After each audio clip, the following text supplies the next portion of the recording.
चलिए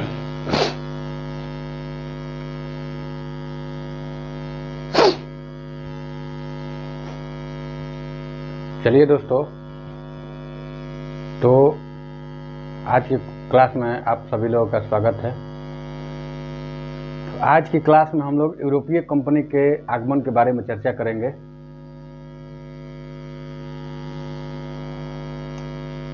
जिसमें हम लोग देखेंगे कि यूरोपीय कंपनी में कैसे कैसे क्रमवार तरीके से लोग आए भारत में व्यापार करने के लिए। सबसे पहले इनको देख लेते हैं, क्योंकि ये चीज़ एग्जाम को पॉइंट ऑफ व्यू से महत्वपूर्ण है। इसके बाद आगे हम आप लोगों को बताएंगे कि कैसे कैसे क्या हुआ। तो देखिए, ये जो दो बॉक्स है ना, इसको आप लोग ध्यान में रखिएगा, क्योंकि ये डेट कोई भी एग्जाम में पूछता है। तो देखिए, कंपनी के आगमन का क्रम और कंपनी का स्थापना क्रम दोनों अलग अलग है। तो देखिए, कंपनी आगमन के क्रम में अगर देखिएगा तो सबसे पहले पुर्तगाली आते हैं, इसके बाद डच आते हैं, डच के बाद अंग्रेज आते हैं और अंग्रेज के बाद फ्रांसीसी आते हैं। तो पुर्तगाली आते हैं 1498 ईस्वी में, डच आते हैं 1595 ईस्वी में, अंग्रेज आते हैं 1600 में और फ्रांसीसी आते हैं 1664 में। ठीक है, ये तो कंपनियों का आगमन का क्रम हो गया। अब कंपनी के स्थापना का क्रम आप देखिए। तो अगर कंपनी स्थापना में देखा जाए तो पुर्तगाली 1498 में आते हैं और कोचीन में अपना पहला कारखाना कोचीन में 1503 में स्थापित करते हैं। ठीक है, इसके बाद अंग्रेज आते हैं। अगर कंपनी का आगमन के क्रम में देखा जाए, यहाँ ध्यान दीजिएगा कि कंपनी के आगमन के क्रम में देखा जाए तो डच पहले आते हैं, लेकिन अगर कंपनी स्थापित करते हैं डच से पहले अंग्रेज। ठीक है, तो अंग्रेज कंपनी का स्थापना 1600 में, प्रथम फैक्ट्री सूरत में 1608 में स्थापित करते हैं। इसके बाद डच आते हैं 1602 में और ये मसूलीपट्टनम में 1605 में स्थापना करते हैं। फ्रांसीसी आते हैं 1664 में और सूरत में अपना पहला फैक्ट्री 1668 में। तो देखिए क्या होता है कि ये यूरोपियों का व्यापार जो था भारत में कोई आकस्मिक घटना नहीं थी।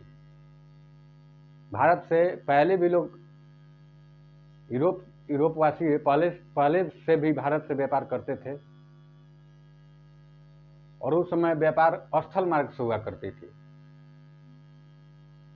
ठीक है, जैसे हम लोग देखेंगे,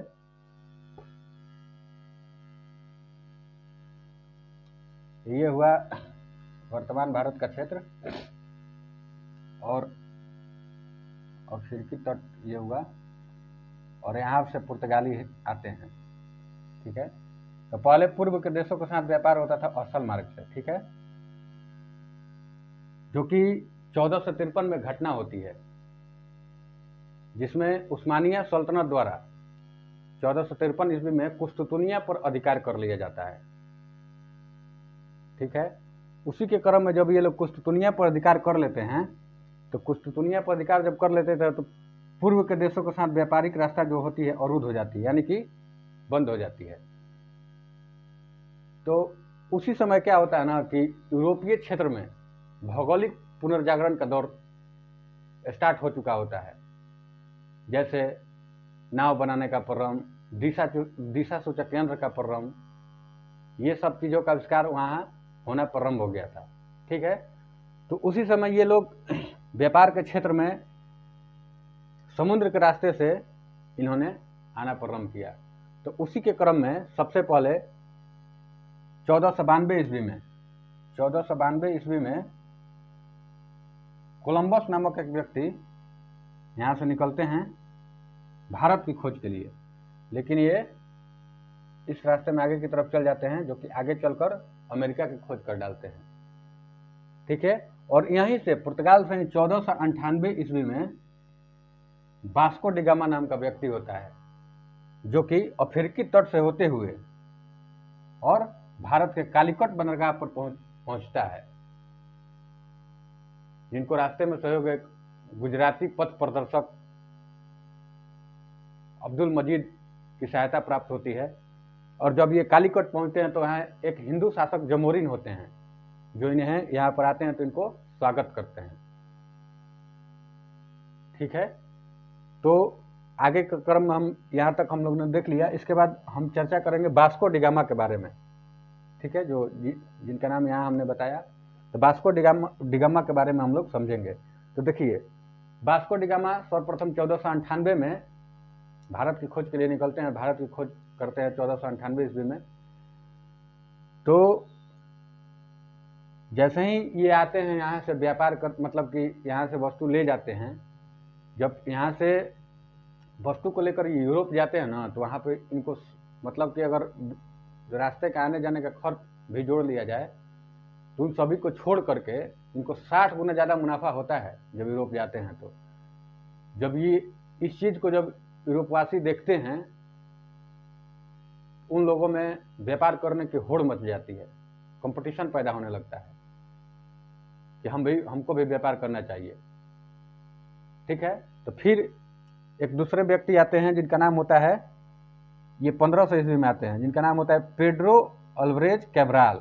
ये भी दो जहाजी बेड़े लेकर भारत में आते हैं और यहाँ से व्यापार करते हैं। इसी क्रम में अन्य सारे व्यापारी भी आना प्रारंभ कर देते हैं। ठीक है, फिर 1502 ईस्वी में वास्को डी गामा पुनः आते हैं भारत में और यहाँ पर इन्होंने सबसे पहले फैक्ट्री, अगर स्थापना देखा जाए तो इन्होंने सबसे पहले कंपनी स्थापना का प्रयास कालीकट के क्षेत्र में करने का प्रयास किया था। ठीक है, लेकिन वहाँ का जो शासक था जोमोरिन ने इसको बंद करवा दिया। ठीक है, फिर इन्होंने 1503 ईस्वी में सबसे पहला फैक्ट्री पुर्तगालियों का अस्थायी रूप से अगर कंपनी को देखा जाए तो सबसे पहला फैक्ट्री 1503 ईस्वी में इन्होंने कोचीन में स्थापित की। ठीक है, अगर पुर्तगालियों को देखा जाए तो कहा जाता है कि सबसे पहले भी आए थे लेकिन गए थे सबसे बाद में। इन्होंने जब 1961 में गोवा को छोड़ करके गए थे। ठीक है, गोवा का आज़ाद होने के बाद यहाँ से गोवा से ये लोग 1961 में गए थे। ठीक है, तो एक क्वेश्चन भी पूछता है कि 1961 के समय गोवा का जो गवर्नर था वो कौन था। तो इनका नाम याद रखिएगा, एंटोनियो वसालो ए सिल्वा। ठीक है, इसके बाद जैसे ही कंपनी का स्थापना हो जाता है, पुर्तगालियों ने कंपनी का स्थापना कर देते हैं। तो कंपनी को कंट्रोल करने के लिए, कंपनी के देख रेख के लिए इन लोगों ने वायसरायों की नियुक्ति करनी प्रारंभ कर दी।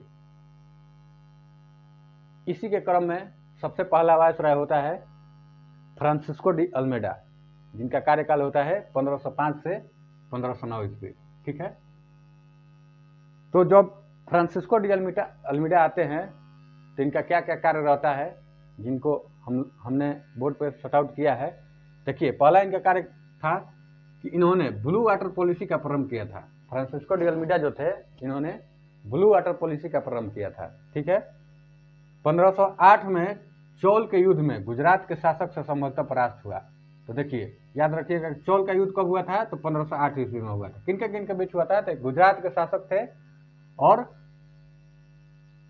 अल्मीडा के बीच में हुआ था, जिसमें अल्मीडा को ये परास्त कर देते हैं। लेकिन फिर पुनः 1509 में दीव के युद्ध में उसने महमूद बेगड़ा मिस्र तथा तुर्की के शासकों के समुद्री बेड़े को पराजित किया।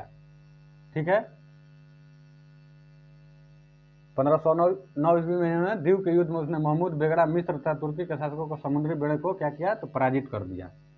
ठीक है, इसके बाद इसी क्रम में दूसरा जो वायसराय आते हैं उनका नाम होता है अल्फांसो डी अल्बुकर्क, जिनका कार्यकाल 1509 से 1515 ईस्वी है। ठीक है, तो ये आते हैं, तो इनका कार्य क्या क्या रहता है देखते हैं। तो पहला इनका कार्य होता है, इन्होंने ब्लू वाटर पॉलिसी को बंद किया। जो फ्रांसिस्को डी अल्मीडा ने ब्लू वाटर पॉलिसी चलाए थे, तो ब्लू वाटर पॉलिसी को अगर बंद करने के लिए पूछेगा तो अल्बुकर्क ने ब्लू वाटर पॉलिसी को बंद कर दिया। इसके बाद 1510 में बीजापुर के शासक यूसुफ आदिल शाह से गोवा छीन लिया। यहीं से पुर्तगालियों का अगर वास्तविक स्थापना देखा जाए तो यहीं से प्रारंभ हो जाता है। ठीक है, देखिए, आपको हम व्यवहारिक तरीके से बताते हैं। मान लीजिए आप किसी शहर में रह रहे हैं, एक किराए के मकान में रह रहे हैं। तो किराए का मकान जो होता है वो अस्थायी तरीके से नहीं होता है। आज आप यहाँ इस क्षेत्र में किराए पर रह रहे हैं, कल को दूसरे क्षेत्र में चले जाएंगे, तो एक अस्थायी निवास नहीं होता है। तो उसी तरह पुर्तगाली भी थे। जब इन्होंने गोवा को जीत लिया तो वहीं से इन लोगों का वास्तविक जो व्यापारिक स्थिति थी मजबूत होने लगी। तो पुर्तगाली साम्राज्य का वास्तविक संस्थापक माना जाता है। इसीलिए इनको क्या कहा जाता है, तो पुर्तगाली साम्राज्य का वास्तविक संस्थापक। ये क्वेश्चन पूछता है कि पुर्तगाली साम्राज्य का वास्तविक संस्थापक किसे माना जाता है, तो अल्बुकर्क को ही माना जाता है। क्यों माना जाता है आप लोग समझ गए। इसके बाद इन्होंने विजयनगर शासक कृष्णदेव राय ने पुर्तगालियों को भटकल में दुर्ग बनाने की इजाजत दी। एक विजयनगर के शासक थे जिनका नाम था कृष्णदेव राय, पुर्तगालियों को भटकल में किला बनाने की इजाजत दे दी। ठीक है। इसके बाद इसने पुर्तगालियों को भारतीय स्त्रियों से विवाह करने के लिए प्रोत्साहित किया। तो देखिए इनका एक कार्य और भी था। इन्होंने क्या किया कि अगर कहीं भी अगर स्थिर तरीके से रहना है तो अगर वहां के अपना क्या होता है ना कि देखिए पहले आपका एक संबंध अगर दोस्ती होता है चाहे नॉर्मल ऐसे होता है तो संबंध दूसरा होता है, लेकिन जहाँ रिलेशन बन जाता है, मान लीजिए जहाँ से आपका शादी विवाह वाला जो रिलेशन बन जाता है तो रिलेशन और मजबूत हो जाता है। तो उसी को मजबूती देने के लिए इन्होंने क्या किया था, तो वैवाहिक प्रक्रिया का प्रारंभ किया था। तो पूछता है कि किसने कौन से मतलब पुर्तगाली वायसराय थे जिन्होंने भारतीयों से विवाह करने के लिए प्रोत्साहित किया था पुर्तगालियों को, कि अल्बुकर्क थे। ठीक है। इसके बाद इन्होंने 1511 में मलक्का द्वीप तथा 1515 में हरमुज पर अधिकार कर लिया। ठीक है। इसके बाद इसने गोवा में सती प्रथा को प्रतिबंधित किया। तो गोवा में सती प्रथा को प्रतिबंधित किसने किया था, तो अल्बुकर्क ने। यह भी इंपॉर्टेंट है, इसको याद रखिएगा। इसके बाद इसी क्रम में तीसरा वायसराय आते हैं जिनका नाम होता है निनो डी कुन्हा, जिनका कार्यकाल 1529 से 1538 ईस्वी है। ठीक है। तो इनका कार्य क्या था, तो 1538 में कोचीन की जगह गोवा को पुर्तगालियों की राजधानी बनाई। तो इन्होंने राजधानी परिवर्तित किया था। तो देखिए यहाँ कंफ्यूजन वाला चीज है। गोवा को किसने जीता था, तो 1510 में विजयनगर साम्राज्य बीजापुर के शासक यूसुफ आदिल शाह से अल्बुकर्क ने गोवा को जीता था। लेकिन यही पूछेगा गोवा को राजधानी किसने बनाया, कोचीन से स्थानांतरित कर गोवा को राजधानी किसने बनाया, तो निनो डी कुन्हा ने बनाए थे। ठीक है। इसके बाद सेंट थोमे तथा हुगली में पुर्तगाली बस्तियां बनाई। इन्होंने सेंट थोमे और हुगली में पुर्तगाली बस्तियां बनाई। इसके बाद इन्होंने गुजरात के शासक की हत्या कर दी और बसीन को 1531 ईस्वी में और दीव को 1535 ईस्वी में जीत लिया। ठीक है। इसके बाद पुर्तगालियों ने कार्टेज अर्मेडा पत्ती लागू की। तो देखिए कार्टेज अर्मेडा पत्ती क्या थी, तो कारपेट देखिए पुर्तगालियों का जो समुद्री क्षेत्र में जो पकड़ था ना वो काफी मजबूत था। तो समुद्र के रास्ते जो भी हिंद महासागर से लोग व्यापार करने आते थे, इन लोगों से इन्होंने इस पद्धति के तहत एक शुल्क निश्चित किया था कि अगर आप इस क्षेत्र से जहाज को लेकर जाएंगे तो पुर्तगालियों को आप इतना रुपया शुल्क देंगे।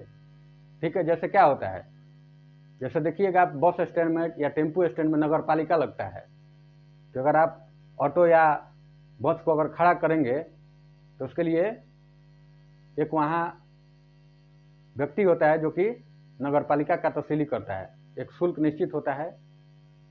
तो उसी तरह ये कार्टेज अर्मेडा पत्ती था। ठीक है। यहां तक इसमें बताया गया कि मुगल शासक अकबर भी कार्टेज को दिए थे। ठीक है। इसके बाद देखिए भारत के साथ जापान के व्यापार का श्रेय भी पुर्तगालियों को जाता है। अगर भारत के साथ जापान का व्यापार हो रहा था तो इसमें पुर्तगालियों की अहम भूमिका थी। तंबाकू, लाल मिर्च, आलू, टमाटर की खेती का प्रारंभ, तो इसको याद रखिएगा कि तंबाकू, लाल मिर्च और आलू टमाटर की खेती का प्रारंभ किसका देन है, तो पुर्तगालियों का देन है। ठीक है। इसके बाद जहाज निर्माण तथा प्रिंटिंग प्रेस की शुरुआत इन्होंने ही की थी, पुर्तगालियों ने ही की थी। प्रिंटिंग प्रेस इंपॉर्टेंट है, कोई परीक्षाओं में पूछा भी है। इसके बाद स्थापत्य कला में गोथिक कला का विकास हुआ। इनके समय में स्थापत्य कला का, गोथिक कला का विकास हुआ। इसके बाद हुगली को बंगाल की खाड़ी में समुद्री लूटपाट के अड्डे के रूप में प्रयोग में लाया जाता था। इन लोगों के ही समय में हुगली जो थी ना, बंगाल की खाड़ी में समुद्री, ये पीसीएस का प्रीवियस क्वेश्चन भी है कि हुगली को समुद्री लूटपाट के केंद्र के रूप में कौन स्थापित किया था? तो पुर्तगालियों ने किए थे। ठीक है, जिसको 1632 में शाहजहां ने पुर्तगालियों को हुगली से भगाया था। यहीं से इन लोगों का पतन प्रारंभ हो जाता है। तो पुर्तगालियों का पतन कैसे कैसे होता है आपको बता देते हैं। जो कि देखिए, पुर्तगालियों का पतन का प्रारंभ क्या होता है। एक तो 1632 में यहाँ शाहजहां मतलब जहां इन लोगों का मुख्य केंद्र था वहां से इन लोगों को भगा देते हैं। दूसरा चीज, ये जो अल्बुकर्क ने वैवाहिक नीति अपनाई थी, इनका विरोध कर रहा था। कौन कौन? तो मुगलों और मराठों ने इस चीज का विरोध कर रहा था कि ये चीज सही नहीं है। दूसरा कारण। तीसरा कारण हुआ कि एक पुर्तगाल की रानी थी जिनका विवाह कैथरीन, उनका नाम कैथरीन था। कैथरीन का विवाह किससे होता है? तो चार्ल्स द्वितीय के साथ हो जाता है। और उसी के उपलक्ष्य में पुर्तगालियों ने बंबई को दहेज के रूप में दे देता है। पुर्तगालियों को पुर्तगालियों ने अंग्रेजों को बंबई दहेज के रूप में दे देते हैं। तो ये भी एक पतन का कारण माना जाता है। ऐसे धीरे धीरे इन लोगों का पतन प्रारंभ हो जाता है और इन लोगों के बाद फिर डच आते हैं भारत में। ठीक है।